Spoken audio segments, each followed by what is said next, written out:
Two things occurred to me today as the events in Boston around the marathon bombing continued to unfold.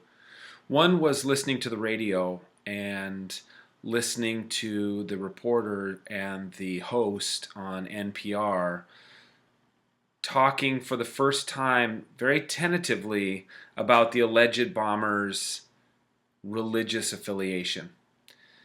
Listening to them struggle for the right words, faith, and then they changed to talk about religion instead of faith, and they talked about Muslim, but then they talked about Islamic, and they were making almost apologies for having to broach this topic and that they needed to be very careful with it, and it was all just alleged.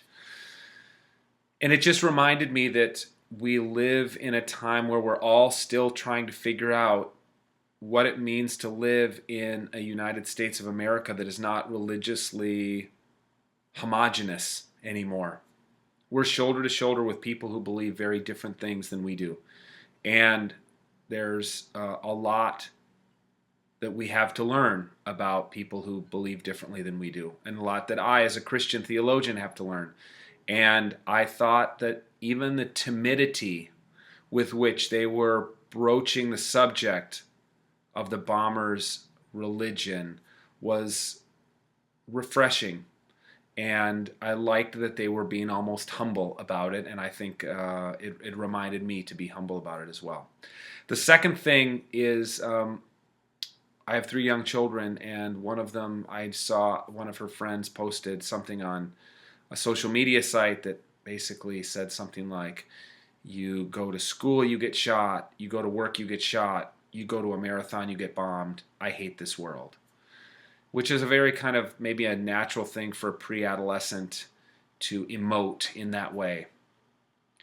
But one of the lessons I think we can teach our children is that we live in a relatively safe society and world, especially where we live in the United States. Compared to many people around the world, our lives are free of terror. They're very peaceful.